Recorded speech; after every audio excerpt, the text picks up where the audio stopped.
سلام دوستای قشنگم، خوش اومدین به آشپزخونه من.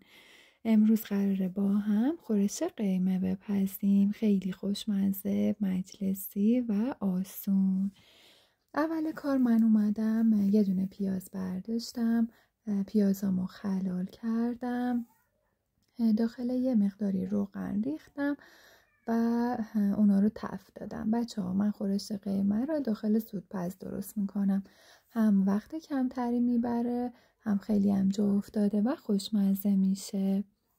خوشحال میشم اگه آخر کار از این ویدیو خوشتون اومد حتما لایک کنید و کانالم رو سابسکرایب کنید. ممنونم.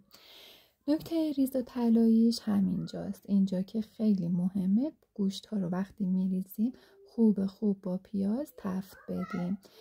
بعد از اینکه گوشت و پیاز رنگشون تغییر کرد، ادویجات مختلفی که حالا باب میلتونه، من فقط زردچوبه و 7 ادویه میریزم، اونا رو اضافه کردم. ولی نمک رو فعلا نمیریزم. نمک یا لیمو عمانی، ترشیجات، اینا باعث میشه که گوشتم خوب نپزه. خوب گذاشتم، بازم سرخ شد.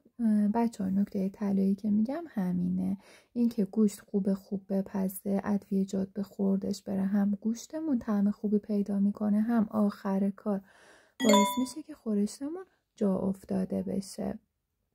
بعد از اینکه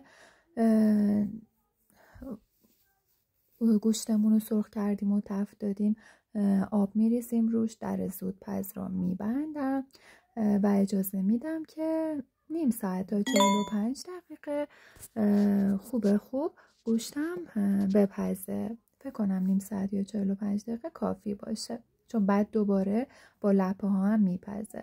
بچه ها، مامان من همیشه لپه ها رو تفت میده. خیلی از دوستان وقتی میبینن تعجب میکنن، ولی خیلی مؤثره، چون بوی خام بودن لپه گرفته میشه. خلاصه تو همین فاصله‌ای که گوشتم داره میپزه، لپه ها رو تفت دادم به همراه آلوچه هام. راستی ما آلوچه میریزیم، شما هم داخل خورش قیمه آلوچه میریزین یا نه؟ در زودپزا باز میکنم، میبینم که گوشتم خوب پخته. لپه ها و آلوچه هایی رو که تفت دادم آروم به گوشتم اضافه میکنم. ولی قول میدم اگه این غذا رو درست کنیم با این روش، همه عاشق دست پختتون میشن، راحت و خوشمزه. خلاصه این که بوی خوبش از همین الان تو خونه ما پیچیده. 2 تا 2 قاشق و نصفی ربع گوجه هم اضافه میکنم و یه مقداری قاطیش میکنم دیگه. نمکمو میریزم. بچه ها، لپه‌ای که من دارم استفاده میکنم از نوعیه که خوب میپزه، به خاطر همین نمک رو دیگه ریختم. الان پودر لیمو عمانی و یه کوچولو چوب دارچین که آخر کار چوب دارچین رو ازش جدا میکنم. بله، نیم ساعت تا کمتر، نیم ساعت تا 40 دقیقه. بازم در زودپزا بستم، دیدین که چقدر خورشتم جا افتاده و خوب شده بود. به سیب زمینی سرخ کرده رو که بذاری کنارش دیگه دل همه رو بردی.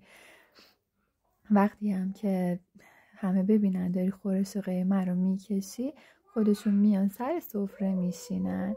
بچه ها، خیلی خوشمزه شد، جای همه خالی. حتما لایک کنید و کانالمو سابسکرایب کنید. ممنونم ازتون.